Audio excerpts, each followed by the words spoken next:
네, 안녕하세요. 카타임 토마입니다. 바람이 좀 불어서 이렇게 멘트를 좀 하겠습니다.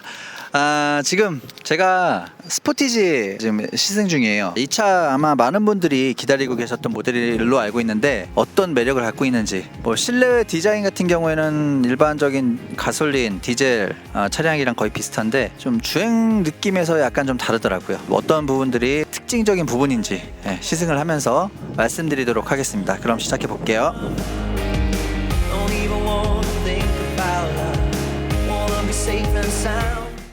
지금부터 스포티지 LPG 외관부터 좀 살펴보도록 하겠습니다. 전면부 굉장히 독특한 디자인을 가지고 있어요. 저는 처음 이 차를 봤을 때 좀 와, 매미. 실물이 생각보다 되게 멋있게 나왔다는 생각에 약간 좀 감탄을 했었던 기억이 나는데요. LPG 모델도 내연기관과 동일한 모습을 가지고 있습니다. 이 부메랑 스타일의 DRL과 그리고 이 독특한 디테일을 가진 헤드램프, 그리고 넓은 영역의 라디에이터 그릴 여전히 그대로 있습니다. 그리고 이쪽에 센서와 안개등이 달려있죠. 저쪽에도 마찬가지고요. 뭐 워낙에 다들 알고 계시는 디자인이다 보니까 빨리빨리 넘어가도록 하겠습니다. 휠은 크롬 코팅이 되어 있고 블랙으로 처리된 투톤 휠이 들어가 있는데요. 디자인 괜찮은 것 같아요. 타이어는 한국 타이어가 들어가 있네요. 다이나 프로 HP2 19인치 휠 타이어입니다. 사이드 미러는 플래그 타입이죠. 이렇게 깃대가 여기 차체에 달려있는 플래그 타입이고요. 커버의 디자인은 괜찮은 것 같습니다. 이 라인 잘 새겨놨고 사이드 리피터 들어가 있고, 그리고 플래그 타입으로 사이드 미러를 배치를 시키면서 이쪽에 공간이 남았는데 여기를 쪽창 처리해서 시야를 좀 더 확보한 점이 좋습니다. 이 차 같은 경우에는 디에로 라인이 크롬이 아니라 블랙 하이그로시 처리가 되어 있습니다. 그리고 이쪽에 가니쉬, 여기 패턴 가니쉬가 들어가 있고요. 이쪽도 이제 블랙 하이그로시 처리가 돼 있죠. 이를 통해서 루프가 이렇게 떠 있는 듯한 느낌의 플로팅 루프 디자인을 완성하고 있습니다. 그리고 루프 레일 이렇게 달려 있고요. 캐릭터 라인이 흐릿하게 펜더부터 시작돼서 도어 쪽에 선명하게 들어가 있고, 도어가 끝나는 부분에서도 살짝 흐릿해지면서 이쪽은 좀 볼륨감을 위해서 도톰하게 처리가 되어 있습니다. 휠아치 클래딩, 그리고 도어 하단의 이 클래딩, 그리고 크롬 몰딩, 이런 것들을 통해서 좀 단단한 느낌을 보여주고 있죠.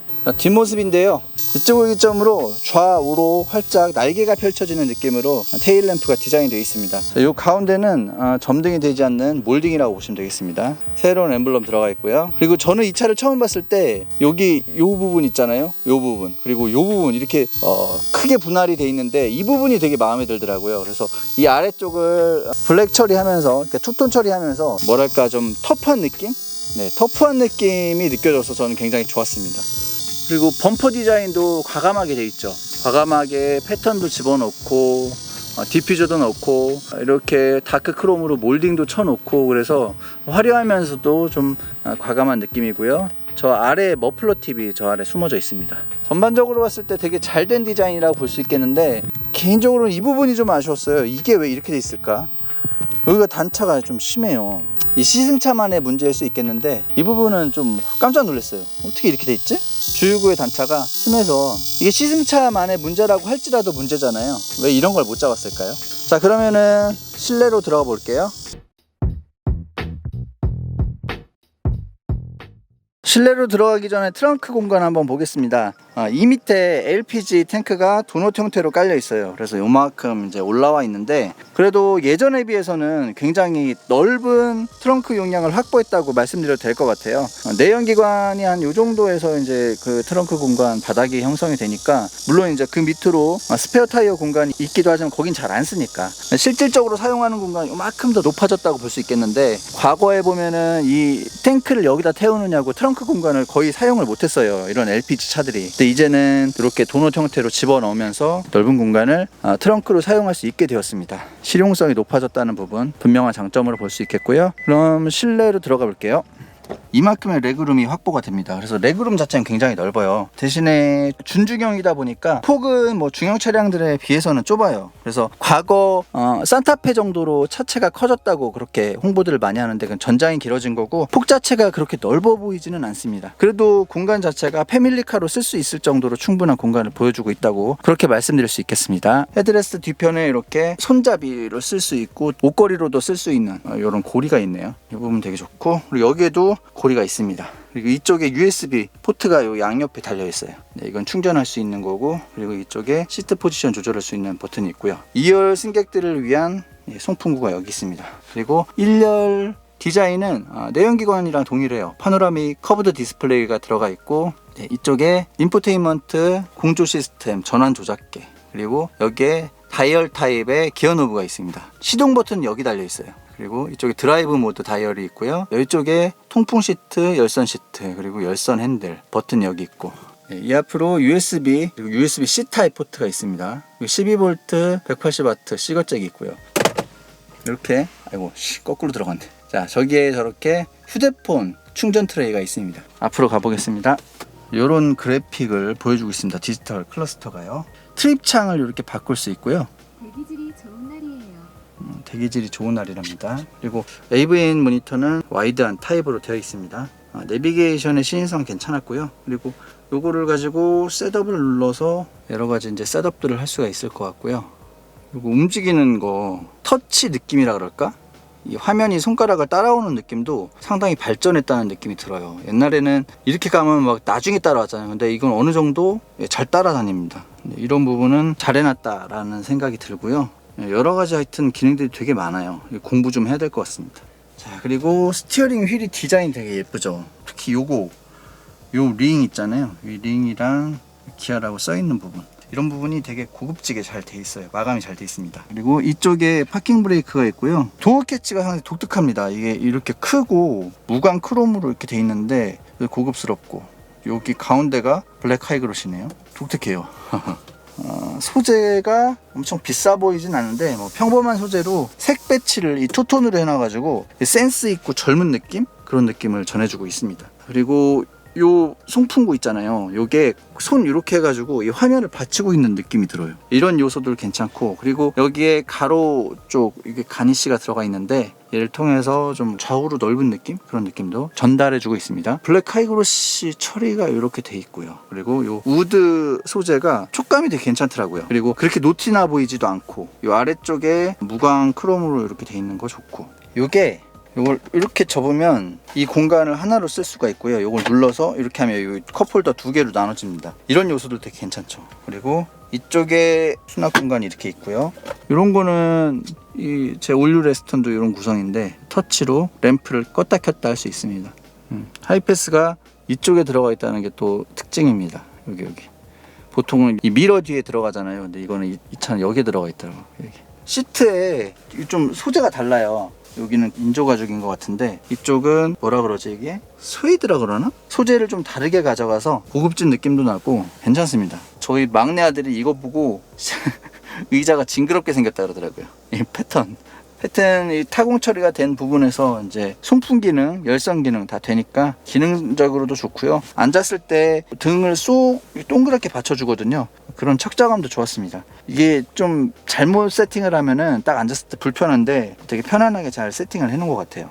요거는 어떤 의미인지 모르겠어요. 요거 혹시 아시는 분 있으면 좀 알려주시기 바랍니다. 이렇게 돼 있는데 이 돌기를 왜 만들어 놨을까? 뭔가 의미가 있을 텐데 말이죠. 크렐 오디오 시스템 들어가 있고, 이쪽에 도어 포켓 되어 있습니다. 자, 간단하게 실내외 디자인에 대해서 한번 살펴봤고요. 이제 주행하면서 이 차량의 매력을 느껴보도록 하겠습니다. 자, 지금부터 스포티지 LPG 모델과 함께 달려보도록 하겠습니다. 처음에 시동을 켰을 때 느낌은 조용하다. 이 차량은 가솔린이랑 좀 느낌이 비슷해요. 아이들링 시 그 엔진 돌아가는 소리랑 뭐 몸에 느껴지는 진동이나 뭐 이런 것들이 가솔린 모델과 좀 비슷합니다. 디젤과는 좀 다르고요. 엔진 파워는 좀 이게 2리터 LPG 엔진인데 최고 출력이 146마력이에요. 그리고 최대 토크가 19.5kg 포스미터거든요. 이 정도의 파워라면은 NF 소나타 페이스리프트 전에는 MPI 엔진을 썼던 걸로 알고 있거든요. 그 엔진 정도의 파워를 갖고 있다고 보시면 돼요. 그러니까 나쁜 편은 아니죠.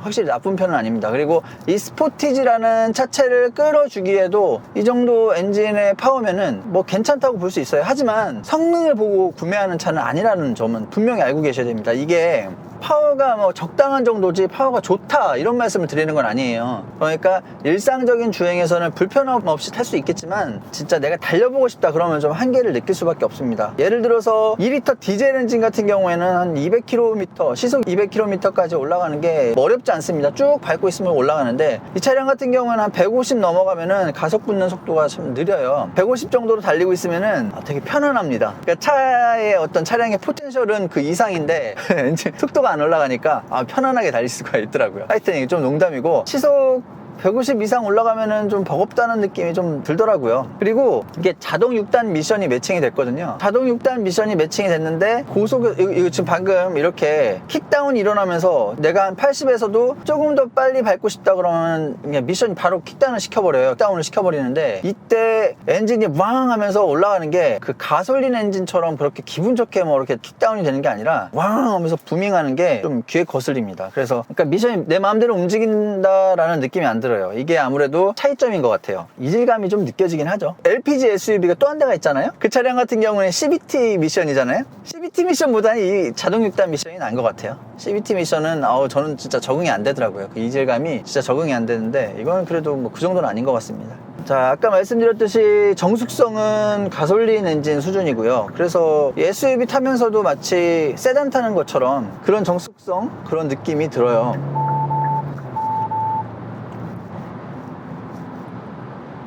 네, 지금도 속도를 순간적으로 한 60에서 80, 100 여기까지 올리면서 두 단계에 걸쳐서 딱딱 그 킥다운이 일어나고 가속을 해주고 착착 바뀌는 느낌인데 이게 프로세스는 나쁘지 않은데 좀 느낌이 그렇다는 거죠. 엔진이 무왕 하면은 그 뭐랄까 부하가 일어나는 느낌? 그런 느낌이 들어서 썩 좋지만은 않은데 이런 가속이 아니라 편안하게 일상적으로 주행하는 이런 구간에서는 크게 불편함 없습니다. 진짜 크게 불편함 없고 전혀 뭐 파워의 부족함을 느낄 수가 없죠. 이 LPG 엔진이 옛날에는 참 진짜 파워가 없었거든요. 어머니가 항상 LPG 차를 타가지고 예전에 뭐 소나타 3라든가 뉴EF 소나타 그리고 지금은 이제 뉴라이즈 LPG를 타고 계신데 뉴EF 소나타 탔을 때 생긴 거는 진짜 당시에 2002년 3년 이때니까 예쁘잖아요. 그때 생긴 건 되게 예쁜데 진짜 답답했거든요. 안 나와가지고 너무 안 나와가지고 답답했는데 지금 LPG 모델은 그렇지는 않은 것 같습니다. 진짜 많이 발전했다는 생각이 들고 아까 제가 말씀드렸던 몇몇의 단점이 있긴 하지만 뭐 단점 없는 차가 어디 있겠습니까? 몇몇 단점도 충분히 뭐 감수할 만하다 이런 생각이 들고 스티어링 휠 같은 경우에는 MDPS C타입이 들어갔어요. 요즘에는 REPS R타입을 많이 쓰는데 이건 C타입이에요. C타입은 이 축에 그 모터가 들어가 있다고 하더라고요. 그래서 모터가 가깝기 때문에 소음이 심하고 그리고 뭐 핸들링이 그렇게 썩 좋지는 않다 뭐 이런 단점이 있지만 구조가 단순하고 가격이 싸서 쓸만하다 뭐 이런 장점이 있고 R 같은 경우에는 저 안쪽에 모터가 들어가기 때문에 훨씬 더 그 핸들링이 좋아지고 그리고 소음이 모터가 저 안에 있으니까 소음이 크게 없고 대신에 가격이 비싸다 그리고 구조가 복잡하다 이런 장단점이 있잖아요. 너무 장황하게 설명했다. C타입이라고 해도 이 차 같은 경우에는 뭐 핸들 돌릴 때 소음이 그렇게 나진 않아요. 그리고 과거의 C타입 MDPS는 진짜 핸들링 이상했거든요. 근데 지금 보면은 핸들링이 썩 나쁘지는 않습니다. 뭐 꺾어주는 만큼 돌아가고 대신에 이 핸들에서 느껴지는 그 쫀득한 느낌 좀 고급스러운 핸들링을 보여준다 이런 느낌은 C타입이 좀 그런 건 없어요. 좀 약간 뻑뻑한 느낌도 들고 인위적인 느낌도 좀 들어요. 하지만 옛날처럼 그렇게 난 분명히 이렇게 가고 있는데 차가 그렇게 안 쫓아오는 것 같아 이런 느낌은 없다는 거. 자, 그리고 가속력은 이거 보시다시피 이 LPG 엔진이 좀 고RPM을 위주로 쓰는 엔진 같아요. 그래서 토크나 출력을 뽑아내려면은 RPM을 좀 많이 써야 되는 것 같습니다. 몇 RPM에서 최대 토크와 최고 출력이 나오는지 좀 알아보려고 했는데 그거 찾을 수가 없었어요. 제가 공부를 좀 했는데 시간이 좀 더 있었으면 찾아봤을 텐데 찾아보지 못했습니다. 근데 이렇게 타보면은 확실히 그런 느낌이 들고 고RPM에서 파워를 내는 엔진이다 그런 생각이 좀 들고요. 방금 전에 코너를 이렇게 돌아왔는데 이 차량 차체 세팅 자체가 좀 약간 하드해요. 단단하게 세팅된 느낌이 많이 드는데 그렇다고 할지라도 SUV거든요. 그러다 보니까 코너를 돌 때 어느 정도 좀 이렇게 움직임은 있어요. 롤링은 좀 있고 사실 롤링이 없을 줄 알았거든요. 근데 있더라고요. 롤링이 있어요. 롤링이 있는데 세팅이 하드해요. 그래서 좀 방금 말씀드렸듯이 하체 세팅이 좀 하드하게 돼 있어서 이 차량은 제가 보기에는 40, 50대, 50, 60대 이렇게 좀 연세 있으신 분들이 타기에는 좀 적절치 않다라는 느낌이 좀 들어요. 물론 뭐 적응하면 되지만 딱딱하니까 허리 쪽에 포장도로에서는 큰 문제가 안 되는데 동네길이라든가 비포장도로라든가 아니면 과속방지턱을 만난다든가 그럴 때 거기를 통과하면서 느껴지는 충격이 허리 쪽으로 좀 오더라고요. 그래서 이거는 세팅 자체가 20, 30대 젊은 분들을 위한 세팅이다 이런 생각이 들어요. 주 타겟이 거기잖아요. 2030이잖아요. 그거 타겟에 맞게 좀 단단하게 세팅이 돼 있다 그런 생각이 들고, 단단하게 세팅이 돼 있기 때문에 고속주행에서는 이점이 있습니다. 고속주행에서 제가 시속 180까지 밟아봤는데 그 고속주행에서의 안정감이 나쁘지 않았습니다. 확실히 단단하게 세팅이 돼 있다 보니까 그렇게 고속에서도 크게 움직임이 없고 안정적인 주행을 해준다는 게 인상적이었습니다. 가속 성능 하니까 또 하나가 생각나는데, 이 차량이 아까 말씀드렸듯이 20이 채 안 되는 최대 토크를 갖고 있어서 펀치력이 그렇게 좋은 건 아니에요. 그래서 페달을 밟았을 때 확 차가 앞으로 빵 치고 나간다 라는 느낌은 별로 들지는 않습니다. 근데 초반에 서 있다가 가속 페달을 딱 밟았을 때 그때 튕겨나가는 느낌이 있어요. 그러니까 그 세팅을 그렇게 해놓은 것 같아요. 가속 페달을 딱 밟았을 때 신속경쾌한 반응을 가진 차다라는 첫인상을 느낄 수 있도록 그렇게 세팅을 한 것 같은데, 그런 부분이 좀 특이한 부분이었어요. 브레이크는 더도 말고 덜도 말고 그냥 기아 수준? 네, 일반적인 기아 자동차에서 딱 느낄 수 있는 그 브레이크 수준이에요. 옛날에는 기아차가 브레이크를 딱 밟았을 때 앞쪽에 밟자마자 느껴지는 제동감이 있다가, 근데 쭉 깊게 밟아도 제동되지 않고 쭉 밀리는 느낌이 있었거든요. 그러니까 담력이 왜 앞에 몰려있다 그러잖아요. 가속 페달 딱 밟았을 때 잘 쓰는 것 같은데 쭉 밟아도 쭉 미끄러지는 그런 느낌이 들었었는데, 최근에 현대기아의 브레이크 세팅은 상당히 좋아졌죠. 그렇게 쫙 밀린다거나 그런 느낌은 안 들고 적절하게 뭐 엔진 성능 제어하고 있다 이렇게 말씀드릴 수 있겠습니다. 그 실내 디자인에서 말씀드렸듯이 이 시트의 어떤 세팅 자체는 인체공학적으로 잘 해놨어요. 그래서 편안한 착좌감을 느낄 수 있는데, 다만 이제 시트도 마찬가지로 좀 단단한 느낌이 들어요. 이거는 하체 세팅과 함께 그렇게 세팅을 해놨기 때문에 꽤나 단단합니다. 그래서 장거리 주행에서 허리는 좀 덜 아플 것 같아요. 쿠션 너무 좋은데 오래 누워있거나 오래 앉아있다 보면 허리가 막 되게 아프거든요. 그런 느낌은 안 들 것 같습니다. 아마 이 차량 기다리시는 분들 되게 많을 거예요. LPG 모델이다 보니까 이제 요즘에 고유가 시대잖아요. 기름값도 좀 아낄 수 있고, 그리고 또 조용한 SUV고 여러모로 장점이 있기 때문에 기다리신 분들 많을 텐데, 제 느낌을 좀 그런 분들한테 말씀을 드리자면 파워를 원하고 사시면 안 돼요. 이 차량은 지금 보면 뭐 실내 뭐 마감이나 이런 것들 전부 파노라믹 커브드 디스플레이도 들어가 있고, 뭐 안드로이드 오토는 안 해봤는데 블루투스 뭐 오디오 다 되고 다 좋아요. 딱 하나 파워가 모자른 거거든요. 만약에 그 가족들이랑 편안하게 이제 주행을 하거나 아니면은 출퇴근 용도로 사겠다 그러면은 이 차량 괜찮죠. 근데 나는 뭐 가족들과 뭐 캠핑도 다니고, 근데 또 가끔은 나 혼자 주행도 하고 고속 드라이빙도 좀 즐기고 한다 그러면 이 차량은 별로 어울리지 않을 것 같습니다. 연비는 확실히 좋죠. 연비는 이 차가 리터당 한 8.6km인가? 그 정도예요. 그러니까 9km가 약간 안 되는 수준인데, 가솔린 모델이랑 따졌을 때는 확실히 이점이 있죠. 다만 그것도 이제 자기가 잘 주행을 잘해야 돼. 이것도 풀악셀링 치고 이러면은 연비 뚝뚝 떨어집니다. 트립창에 보면은 제가 처음 이 차 받았을 때 5km였어요. 5km. 리터당 5km. 근데 지금은 이제 한 10km 나오거든요. 9.9km 찍혀 있는데, 장거리 주행을 좀 갔다 왔어요. 여기 영종도인데 안산까지 장거리 주행을 좀 갔다 왔는데, 그때 찍힌 건 한 11.7km까지 찍혔어요. 트립창에는. 그러니까 일반적인 도심 주행에서는 그렇게 좋지 않은 연비를 보여줄 것 같다. 하지만 고속 주행에서는 괜찮은 수준이 될 것 같다 라고 이제 말씀을 드릴 수 있을 것 같고, 근데 연료비 자체가 확실히 싸니까 가솔린보다는 한 절반 정도 되잖아요. 그러니까 확실히 싼 편이기 때문에 분명히 이점은 있습니다. 그리고 이 차량 같은 경우에는 가솔린, 디젤, LPG 이 세 종의 연료를 쓰는 차량들, 이 세 종의 차량들 중에 질소산화물이 가장 배출량이 적어요. 그래서 좀 친환경적인 면이 있죠. 자, 총평을 해보자면은 멋진 스타일링을 가지고 있고 좋은 실내 구성을 가지고 있고 무난한 주행 성능, 나쁘지 않은 핸들링, 나쁘지 않은 제동력을 가지고 있는 괜찮은 차다라고 말씀드릴 수 있겠고, 만약에 자신이 그냥 주행을 엄청 좋아하고 엄청 즐기는 사람이 아니고 그냥 이 차량으로 패밀리카로 쓰거나 아니면 출퇴근용으로 쓰겠다 싶으면 꽤 좋은 만족감을 줄 것 같아요. 다만 평상시에 좀 운전을 되게 즐기고 또 고속주행도 막 해보고 그리고 또 하드한 캠핑을 한다 하면은 이 차량은 좀 안 맞을 것 같고요. 그런 장단점이 있으니까 잘 따져보시고 시승 한번 해보시고 그렇게 구매를 결정을 하시면 될 것 같아요. 제가 왜 하드한 캠핑을 하시는 분들한테는 안 맞는다고 말씀을 드렸냐면은 트렁크 공간이 예전에 LPG 차량들보다는 공간이 확실히 확보가 돼 있어요. 도너 탱크를 쓰면서 확실히 확보가 돼 있는데 다만 그럼에도 불구하고 공간적인 손실이 있습니다. 그렇기 때문에 하드한 캠핑을 하시는 분들이라면은 차라리 그냥 가솔린이나 디젤이 나을 것 같고, 그리고 말씀을 안 드린 게 이제 반자율 주행인데 반자율 주행은 뭐 잘 돼요. 잘 되긴 잘 되는데 느낌이 되게 만족스러운 느낌은 아니었어요. 지금도 한번 보면은 고속도로 주행 보조도 다 되거든요.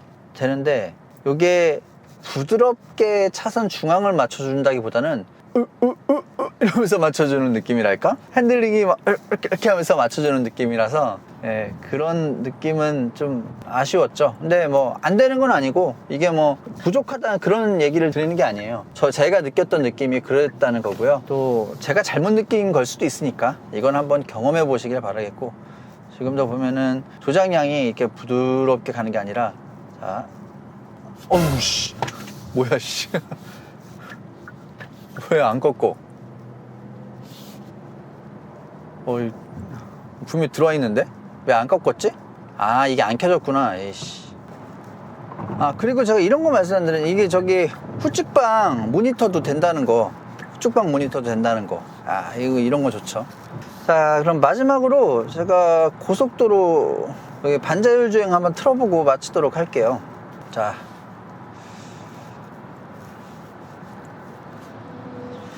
이 그래픽이 꽤 테슬라스러워요. 여기 앞에 이제 자동차 표시가 되는데 이 부분이 좀 테슬라에서 봤던 그 느낌이에요. 그 옆에 옆차선도 표현이 되면 더 좋았을 텐데 옆차선은 표현이 안 됩니다. 핸들은 정전식은 아닌 것 같아요. 그래서 약간 틀어줘야 그 경고등이 꺼집니다.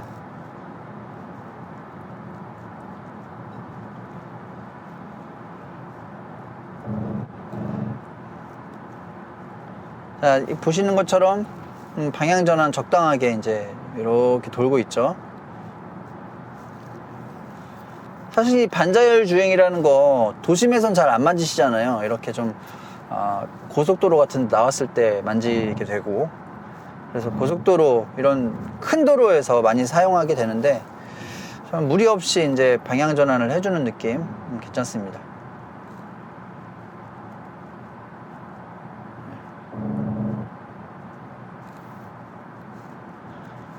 그리고 이 경고등이 들어오는 텀도 그렇게 짧지는 않아요. 뭐 적당한 수준이라고나 할까? 예전에 제네시스 GB80 같은 경우에는 이 경고등 들어오는 게 너무 짧아가지고 손 떼고 있으면 바로 경고등 들어오고 떼고 있으면 바로 경고등 들어오고 그랬는데 이건 그렇진 않아요. 그리고 또 만족스러운 걸 말씀드리자면은 이 블루투스 있잖아요. 블루투스 사용할 때 딜레이가 되게 적더라고요. 그러니까 뭐냐면 싱크가 좀 잘 맞는다 그래야 되나? 유튜브를 보면은 일반적인 블루투스 같은 경우에 입모양보다 조금 소리가 늦게 나오잖아요. 근데 기아는 확실히 그런 걸 좀 좋은 걸 갖다 쓴 것 같아요. 예전에 스포티지도 그랬고 지금 이것도 그렇고 되게 그게 싱크가 잘 맞는다는 거, 그것도 되게 큰 장점인 것 같습니다. 물론 운전하면서 유튜브 보면 안 되겠죠. 아까 실내를 말씀드릴 때 드린 말씀인데 이 차량이 차체가 되게 커졌잖아요. 옆에서 보면 그 옛날에 산타페 버금갈 정도로 차체가 커졌습니다. 한 4,700 가까운 전장을 가지고 있어요. 그래서 이 전장 자체는 되게 길어졌다. 하지만 폭이 그렇게 넓진 않아요. 그래서 차급이 옛날에, 그러니까 중형 그 SUV와의 그 좀 차폭 차이가 있는 것 같아요. 실내 공간에서 이 좌우 공간이 약간은 좀 좁아요. 좁게 느껴져요. 그래서 그런 부분도 구매하실 때 좀 고려를 하셔가지고 구매를 하셔야 될 것 같아요. 그나저나 이 차가 나와가지고 이제 르노는 어떻게 하나? 르노 코리아는 어떻게 해야 돼요? QM6의 LPG 모델 그 판매량 감소는 어쩔 수가 없겠죠. 이 차가 이제 시장을 어느 정도 잡아먹을 것 같거든요. 되게 상품성이 되게 좋게 나와가지고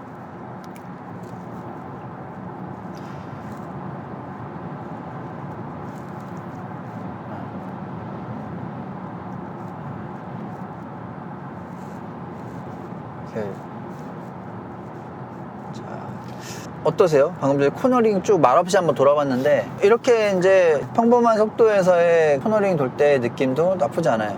아까 총평상에서 말씀드렸듯이 네, 엔진 빼고는 다 똑같다. 네, LPG 차 성향을 다들 아시잖아요. 네, 그 성향의 차다 이렇게 보시면 될 것 같고 무난한 도시명 준중형 SUV다 이렇게 마무리를 지으면 될 것 같습니다. 자, 이것으로 스포티지 LPG 모델 시승을 마치도록 하겠습니다. 도움되셨다면 구독과 좋아요 많이 부탁드리고요. 여기까지 시청해 주셔서 정말 감사드립니다. 감사합니다.